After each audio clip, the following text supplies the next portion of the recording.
완치되어 있을 것 같은데요. 오늘은 지금 그때의 시간으로 보면 한 9시간 전의 사건에 대해서 오늘 본문은 마가복음이 담고 있습니다.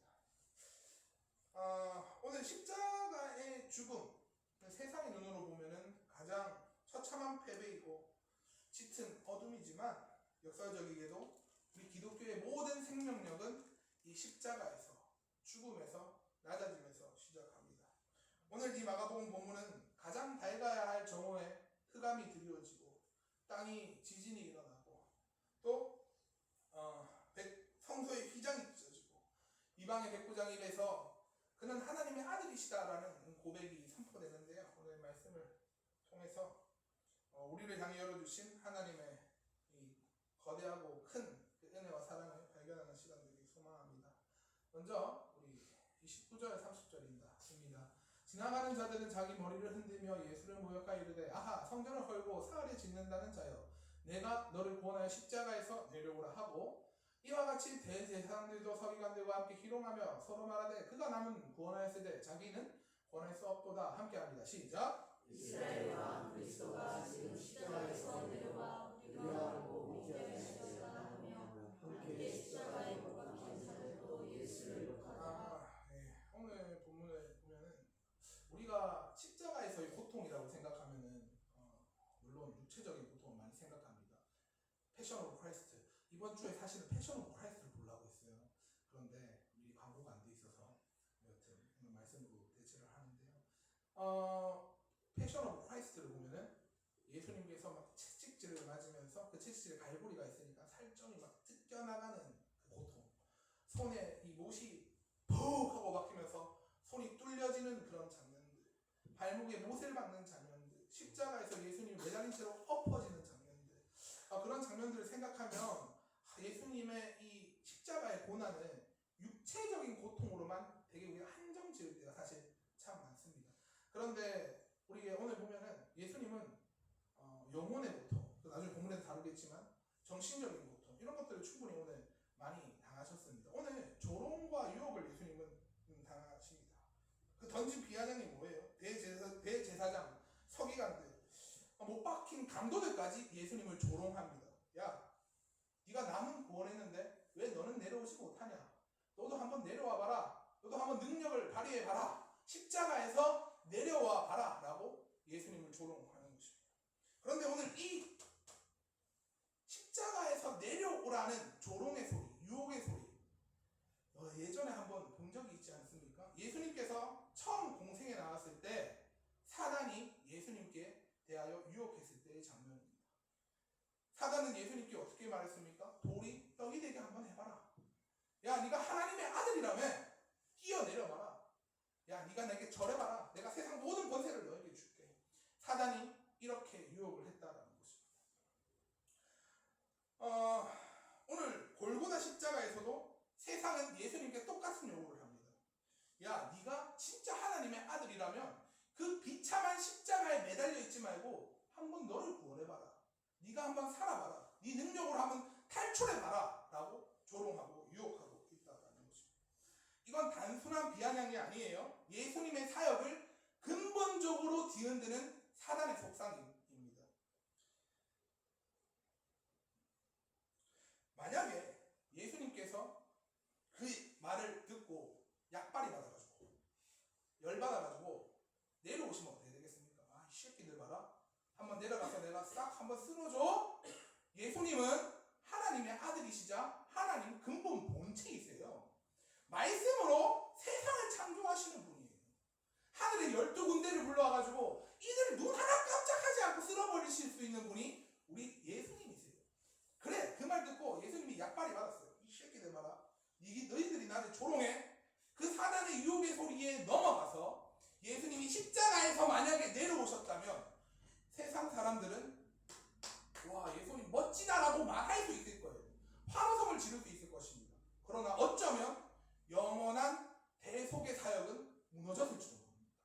우리는 여전히 사망의 굴레에서 허덕이는 삶을 살 수 있을지도 모른다라는 것입니다. 여러분, 오늘 우리가 믿는 복음은 무엇입니까? 질문할게요.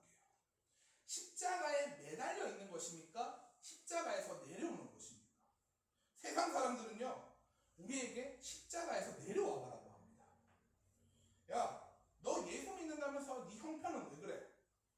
하나님은 살아계신다고 하면서 너는 왜 고난을 당하냐? 네가 믿는 신이 진짜라면 네가 멋지게 한번 살아봐라. 세상에서 성공한 모습을 한번 보여봐라. 네 아들, 딸들 교회 안 다니는데 너는 왜 복음 전도를 하냐? 이렇게 우리에게 십자가에서 내려와 보라고 이야기를 한다라는 것입니다. 우리는 그 소리에 너무 쉽게 흔들립니다. 왜? 우리가 믿는 복음, 우리가 그 믿는 복음은 세상의 요구대로 착각하는 복음으로 살기 때문입니다. 우리가 병에서 낫고 사업이 번창하고 자녀가 성공하고 보란듯이 십자가 아래에 내려와서 사람들의 입술을 침묵시키는 게 그게 복음이라고 생각한다는 거예요. TV 프로그램이나 연말 시상식을 보면은 크리스찬들이 나와서 대상들 막 신인상 받으면은 먼저 하나님께 영광을 올려드립니다 막 하면서 하는 거 보셨죠? 참 멋지고 귀한 고백입니다. 저는 그들의 성공이 잘못됐다거나 그들의 고백이 잘못됐다고 나무라지 않아요. 문제는 뭐냐면 우리도 저렇게 돼야지. 저렇게 돼야지 하나님이 영광 받으시고 저렇게 해야지 하나님께서 나의 삶을 칭찬하실 것이라는 착각에 빠져 있어요. 복음에 오류가 있다는 거예요. 그래서 우리는요, 세상의 방식으로 내가 금은 보화를 획득하고 돈 좀 만지고 자녀가 출세길에 오르고 그러고 나서 하나님께 영광을 올려드려야겠다. 지금의 나는 초라하니까, 지금의 나는 십자가에 매달려 있으니까 복음의 능력이 전혀 나타나지 않을 것이라고 착각하고 살아간다는 거예요. 여러분, 진짜 십자가의 능력은 언제 드러나는 줄 아십니까? 내 인생이 초라하고 비루하고 보잘것없고 자랑할 것 없고 세상에서 손가락질 받고 조소를 받고 있을 그때에 예수님이 나의 왕이십니다. 십자가가 나의 유일한 살 길입니다 라고 고백하는 것. 그때 가장 하나님의 영광이 찬란하게 빛날 줄로 저는 믿습니다. 우리 40절, 41절 말씀 한번 보십시오. 멀리서 바라보는 여자들도 있었는데 그중 막달라 마리아 또 작은 야고보와 요셉의 어머니 마리아와 또 살로메가 있었으니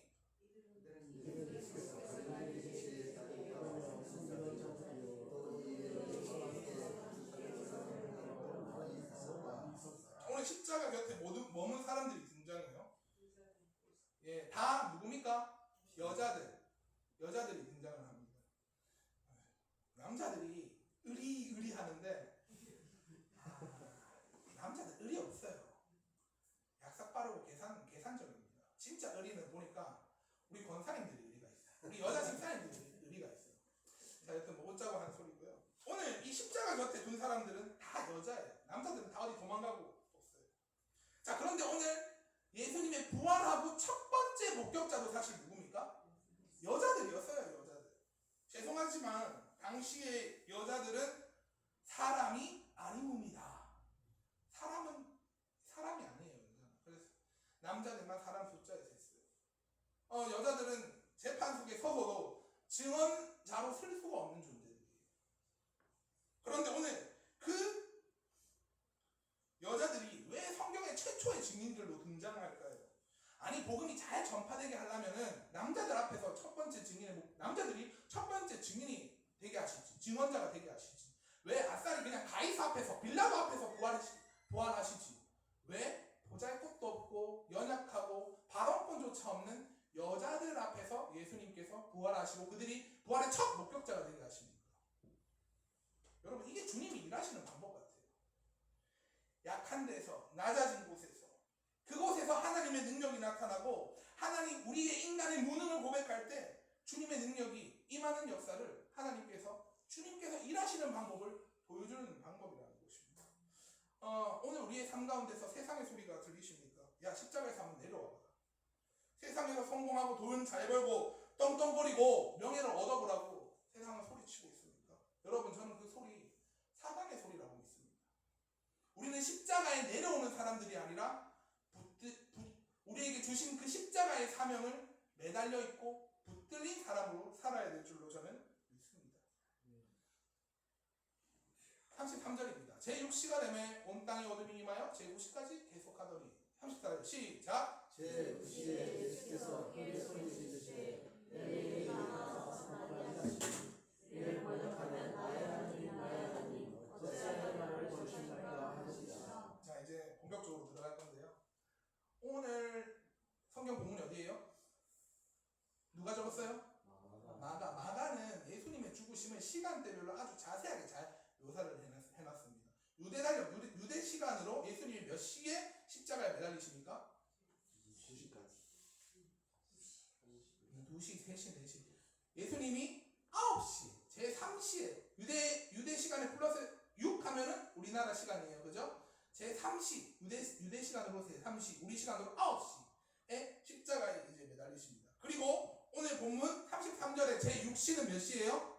12시예요. 그리고 제9시에 예수님께서 돌아가셨어요. 예수님 총 몇 시간 매달려 계셨어요? 예?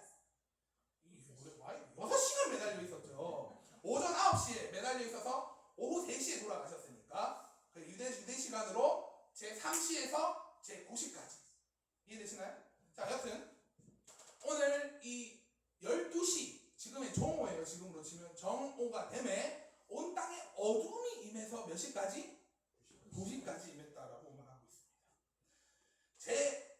제6시 정오는 해가 제일 땡볕이 내려지는 시간이에요. 근데 그 가장 밝아야 할 시간에 칠흑 같은 어둠이 임합니다. 저는 오늘 왜 이 어둠이 임했는지에 대해서 두 가지로 이야기를 나눠볼까 해요. 첫 번째로는 아버지의 아픔과 뭐요? 침묵입니다. 인생에서 가장 고통스러운 게 뭡니까? 저는 34년 살면서 인생의 가장 큰 아픔 두 가지를 꼽으라면은 첫 번째로는 화생방이었어요. 화생방에 들어가면은 밀폐된 공간에 북한에서 사용하는 시에스탄을 촥 연탄 같은 걸 태웁니다. 그러면 그 연기 입자가 미세한 공기 입자에 타가지고 사람의 호흡기를 때리는데요. 그 공기 입자가 어떻게 생겼냐면 갈고리 모양으로 생겼어요. 그래서 모든 피부를 스칠 때마다 그 공기 입자가 안에 기관지와 호흡기를 다 긁어버립니다. 고통스러워요, 엄청나게. 근데 더 웃긴 얘기는 뭐냐면 보통 그 화생방에 들어가면은 이야기가 길어지면 안 돼요. 빨리 마칠게요. 화생방에 들어가면 이거 뭘 해요? 이거를 방독면을 쓰고 정화통이 있습니다. 정화통을 꽉 결합해야지 공기가 정화돼서 제 입으로 들어와요. 그런데 이거 정신 나간 인간이 정화통을 대충 결합하고 들어갔어요. 와, 들어가자마자 사람들은 다 괜찮은데 나만 죽을 것 같은 거야. 다른 애들은 다 평안하게 있는데 나만 죽을 것 같은 거예요. 막 공기가 매캐한 수준이 아니에요. 안에 염산을 들어눕는 것 같아요. 미친 것 같아. 언제 마치나 조교가 이제 정화통을 풀어래요. 풀었어. 이제 다시 또 끼워 넣으래요. 근데 저는 이미 데미지가 많이 쌓인 상태였습니다. 다른 친구들에 비해서. 정화통이 결합이 안 돼. 죽을 뻔 났어요. 그래 나와가지고 눈물 콧물 쏙 빼고 내가 다시는 화생방 훈련을 갖지 않으리라. 뭐 그런 생각을 했었는데 정말 숨 쉬는 것 하나가 감사하다라는 것을 그때 깨달았어요. 첫 번째 최고의 고통, 화생방. 두 번째 최고의 고통은 뭐였냐면 요로결석이었어요. 요로결석의 통증이 처음에 탁 왔습니다. 근데 제가 자취할 때 남자 아닙니까? 좀 아프면 뭐 대충 뭐 그냥 진통제 먹고 한숨 자면 낫겠지 하고 고통을 집에서 9시간을 견뎌냈어요. 근데 급속 요로결석이었는데 처음에는 배가 아파서 소화가 안 돼서 화장실을 계속 했는데도 뭐가 이렇게 변이 나오잖아요. 어떤 느낌이냐면은 과장하지 않고 내장이 터진 줄 알았어요. 실내 안에 있는 내장이 터져가지고 출혈이 일어나고 있다. 아니면은 뭔가 이쪽에 냉장이 터졌거나 심각한 상황이다. 도저히 못 참아서 이제 응급실에 택시를 타고 갔던 것 같아요. 자취방 근처 1km 근처에 이제 응급하는 데가 있어서 가서 어떻게 했어요? 고통이 너무 심하니까 보통은 응급실 가면 절차가 있어요. 데스크 가서 어떻게 오셨습니까? 이름이 어떻게 됩니까? 뭐 때문에 오셨습니까? 이 절차가 있어요. 눈이 돌아가서 그런 거 없어요. 들어가자마자 응급실에 그냥 들어가요. 문을 다 열고 제끼고 들어가서 비는 침상에 누웠습니다. 그리고 빨리 의사 불러오라고 이제 막 제가 소리를 치고 있었는데 너무 고통스러우니까. 그래서 그때 이제 진통제가 싹 들어오는데 아 천국이 있는 것 같아요. 여튼 그런 고통이 있었어요. 그러면 이제 우리가 웃자고 이제 제 이야기를 좀 나눴지만 예수님에게 있어서 가장 큰 고통은 무엇이었을까? 아까도 말했던 육체적 고통, 정신적 고통이 있었지만 예수님에게 있어서 가장 큰 고통은 뭐냐면 아버지와의 관계의 단절입니다. 예수님은 영원 전부터 하나님과 친밀하고 사랑하는 관계의 교제, 하나의 사이로 붙어있던 존재셨어요. 그런데 오늘 예수님은요, 십자가를 지기 위해서 인류의 모든 죄를 담당하시고 죽으셔야만 했습니다. 관계의 단절이 일어난 것입니다. 하나님 또한 마찬가지예요. 하나님 또한 예수님을 바라볼 때 어떤 마음이 있겠어요? 오늘 예수님이 왜 엘리 엘리 라마 사박다니, 하나님 어찌하여 나를 버리셨나이까? 예수님의 가장 큰 절규와 고통은 바로 이 고통이에요. 이 관계의 단절. 하나님 또한 마찬가지예요. 하나님 또한 내 자녀를, 내 아들을 죄로 죽여야 하고 대속 제물로 모든 심판대에 넘겨줘야 하는 그 사실을 눈뜨고 볼 수가 없는 거예요. 그러니까 모든 곳에 어둠이 가리게 해서 예수님을 차마 안 보고 못 보고 침묵하는 광경을 오늘 이런 시각적 그림으로 이야기하고 있다라고 말해요. 그러니까 아모스서 8장 9절 말씀 볼까요? 시작. 주의 말씀이라 그들의 아모스서 말씀이에요. 아모스서 말씀은 북이스라엘에 대한 심판의 메시지인데요. 이 심판의 메시지와 함께 메시아의 예언이 나오는데 오늘 이 말씀은 메시아의 예언일 뿐만 아니라 어떤 메시지가 담겨져 있냐면 심판의 메시지가 담겨져 있습니다. 그러니까 예수님은 죄가 없으신데 죄가 있다고 해야 되고 심판받지 않아야 되는데 인류의 모든 죄를 짊어지시고 심판받아야 하는 그 모습을 아버지이신 하나님께서 차마 볼 수가 없는 거예요. 그러니까 눈을 칠끈 감아버리셨다는 것이죠. 두 번째로, 오늘 그러면 왜 이 어둠이 있는가? 이 두 번째가 좀 중요해요. 따라해볼까요? 새로운 창조의 서막. 새로운 창조의 서막. 창세기 1장에 보면은 땅이 혼돈하고 공허하며 흑암이 깊음 위에 있고 하나님의 영은 수면 위에 운행하십니다. 처음에 첫 번째 창조하신 게 뭐예요? 첫날에? 빛. 빛이 있기 이전 뭐가 있었어요? 흑암이 있었어요. 모든 창조 이전에 흑암이 있었고 공허했고 영은 그 하나님의 땅을 혼돈하고 공허하고 흑암의 깊음 위에 있다. 흑암이 존재했다라고 말하고 있어요. 모든 창조 이전에. 자, 두 번째로 출애굽기 10장 22절 읽어볼까요? 시작. 모세가 하늘을 향하여 서서히 가까운 흑암이 산을 보아하니 그 땅에 있었어. 이 흑암의 재앙이 몇 번째 재앙입니까? 출애굽기 지금 하고 있는데 몇 번째 재앙이면? 9번째 재앙이에요. 9번째 재앙. 10번째 재앙은 뭐예요? 장자의 죽음, 6월절. 흑암이 온 이스라엘과 애국 땅에 덮게 돼요. 그리고 며칠 동안? 3일 동안. 오늘 이 흑암이 몇 시간 동안 있었습니까? 3시간 동안 있었어요. 자, 그리고 나서 모든 장자의 죽음이 있는데 6월절에 문 인방과 설주에 발려져 있는 그 피는 어떻게 해요? 넘어가는 역사가 있어요. 생명을 얻는 역사가 있는 거예요. 오늘 이 흑암이 임한 이유는 뭐냐면 예수님께서 죽으시고 6월절의 제사와 제물로서 새로운 인류, 새로운 하나님의 자녀를 새 창조하시겠다라는 선포입니다. 또 하나 더 보도록 할게요. 37절 말씀 읽어볼까요? 시작. 예수께서 큰 소리를 지시고 숨지시니라. 오늘 이 숨진다라는 말이 우리가 딱 들으면 어떤 의미냐면 숨을 스탑하다. 그죠?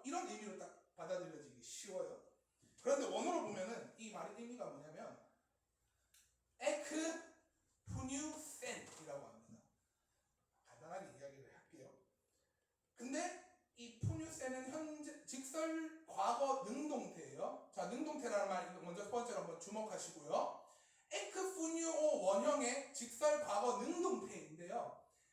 에크 푸뉴어는 합성어예요. 두 개. 뭐? 에크와 푸뉴어예요. 에크는 뭐예요? 밖으로. 푸뉴어는 뭐예요?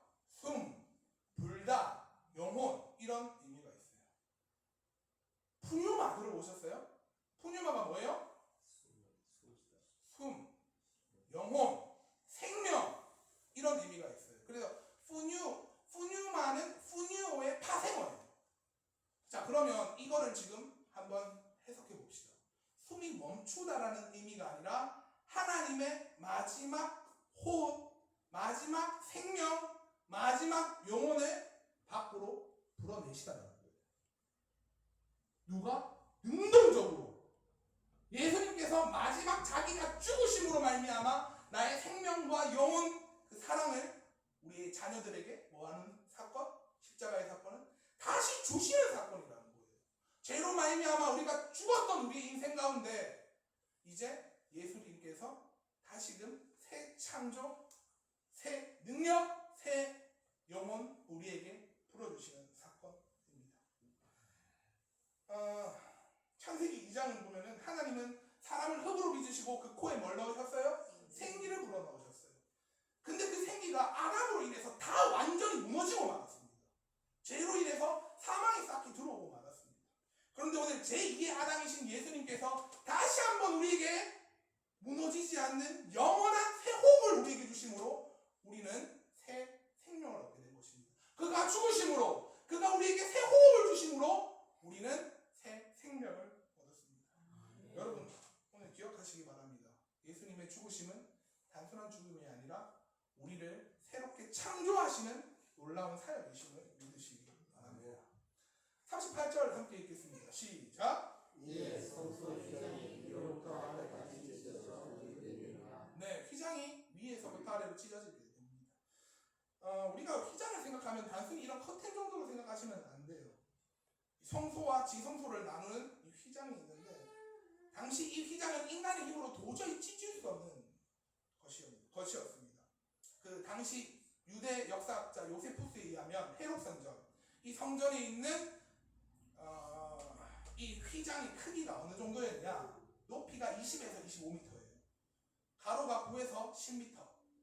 그리고 두께가 몇 cm? 10cm예요. 72가닥의 굵은 실을 꼬아서 만든 천. 황소 수마리가 끌어도 끊어지지 않는 천이 이 휘장이라는 거예요. 자, 이 휘장이 상징하는 바는 명확합니다. 절대 들어가서는 안 된다. 들어가서는 죽는다. 하나님과 추악한 인간 사이를 가로막고 있는, 우리를 살리고 있는 벽이었습니다. 대제사장조차도 1년에 딱 한 번 짐승의 피를 안고 덜덜덜 떨면서 들어가야 했던 곳이 그 지성소였어요. 그런데 오늘 그 초롱성 같은 휘장이 찢어집니다. 어디에서부터요? 아래에서부터 위, 위에서부터 아래. 위에서부터 아래로 찢어지게 되는 거예요. 이 말은 즉슨 뭐예요? 사람이 찢은 것이 아니라 하나님께서 그 휘장을 찢어 갈기셨다라는 것입니다. 자, 이 사건은 오늘 구체적으로 어떤 사건입니까? 하나님이 이제 예수 그리스도를 통하여 나에게 오라는 초청장입니다. 히브리서 10장 20절 말씀 한번 볼까요? 시작. 그 길은 우리를 위하여 휘장 가운데로 열어놓으신 새로운 살 길이요 휘장은 곧 그의 육체니라. 오늘 예수님의 죽으심으로 말미암아 우리는 주님 앞으로 나아갈 수 있는 길이 활짝 열린 것입니다. 이게 얼마나 큰 은혜이고 감격인지 몰라요. 그런데 오늘 여전히 주의 보좌 앞에 나아가지 못하는 사람이 있습니다. 여전히 구약의 휘장을 쳐놓고 사는 사람들이 있어요. 나는 너무 초라하다. 나는 자격이 없다. 나는 너무 큰 죄인이다. 나는 쓰레기다. 그래서 주님, 저는 충분히 나의 의와 체면을 채우고 주님 앞에 나아가겠습니다. 라는 구약의 율법대로 휘장을 쳐놓고 사는 사람들이 있어요.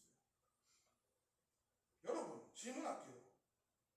그 의, 그 체면 채우고 나가려면 얼마큼 채우고 나가면 나갈 수 있겠습니까?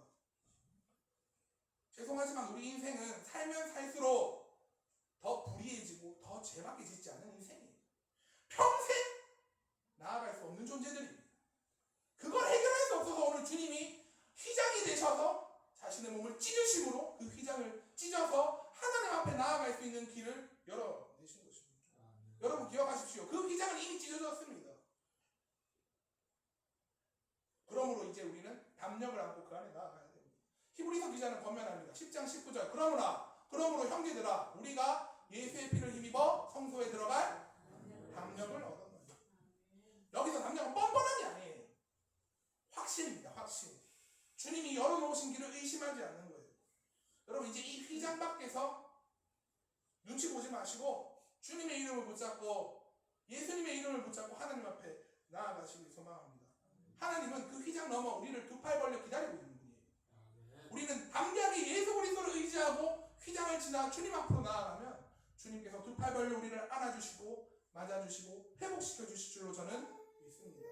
아멘. 마지막으로 우리 39절 함께 읽겠습니다. 시작. 예수를 향하여 샀던 백부장이 이렇게 중심을 보고 이르되 이 사람은 진실로 하나님의 아들이로다 하더라. 백부장이 어떤 사람이에요? 로마 군인의 베테랑이고 장교입니다. 지금으로 치면 한 대위 정도 될까요? 한 소령 정도 될까요? 아무튼 이 지휘 체계로 좀 높은 사람일 거예요. 그는 전쟁터를 누비면서 수많은 죽음의 냄새를 맡았던 사람이고 매번 사형수를 처리해온 사람이었을 것입니다. 한마디로 처형 전문가이죠. 그가 있을 동안 처형한 사람들이 어떤 사람이었겠어요? 죄인들. 그는 그 죽어가는 사람들 앞에서 수없는 비명소리를 들었을 거고 살려달라고 애원하거나 로마를 저주하고 독서를 뱉거나 짐승처럼 울부짖는 소리를 날마다 듣고 살았던 사람이었을 것입니다. 그런데 오늘 백부장은 예수님의 이 죽음을 보면서 큰 충격을 받게 됩니다. 왜요? 그 죽음은 비참한 패배의 죽음이 아니라 세상을 품는 왕의 장엄한 마침표였기 때문입니다. 하늘이 캄캄해져요. 땅이 진동하기 시작합니다. 고통 속에서도 원수를 용서하고 있습니다. 자기의 숨을 능동적으로 우리에게 주어지는 그 죽음, 그 기이한 죽음을 보면서 평생 칼과 힘의 논리로 살아오던 이 백부장의 심장이 무너져 내리기 시작을 합니다. 오늘 백부장의 이 고백은 진실로 하나님의 아들이었다라는 이 고백은 단순히 저 사람 대단하네, 저 사람 와, 진짜 참을성 있네 이런 고백이 아니에요. 오늘 이 사람은 오직 하나님의 아들입니다라는 고백은 당시에 로마 가이사에게만 할 수 있다는 고백입니다. 로마의 녹을 먹고 사는 사람입니다. 로마 가이사에게 충성을 맹세하지만 삶을 지탱할 수 있는 이 백부장이 곧 예수님은 하나님의 아들이십니다라는 이 고백은 그의 인생을 건 고백이었어요. 단순한 고백이 아니다라는 것입니다. 왜요? 그 고백은 황제에 대한 반역이고 어쩌면 자기의 목숨과 직위와 미래를 모두 걸고 잃어버릴 수도 있는 상황이었기 때문입니다. 오늘 마지막 설교 때 이 얘기를 하고 싶었어요. 오늘 이 고백이 우리의 고백이 되길 원합니다. 그거 아십니까? 2026년에도 여전히 가이사는 존재합니다. 여전히 힘의 원리로 살아가는 세상입니다. 돈의 원리로 살아가는 세상입니다. 권력이 지배하고 있는 세상입니다. 학벌이 왕입니다. 성공과 명예가 하나님의 아들이라고 칭송받고 있는 시대에 살아가고 있습니다. 진짜 복음은 무엇입니까? 세상의 힘이 정점에 달한 그 십자가 아래에서 가장 무력해 보이는 예수 그리스도를 바라보고 그 주님이 나의 왕이십니다 라고 고백하는 것입니다. 오늘 이 밤 백부장의 고백이 오늘 여러분들의 삶 가운데 매일매일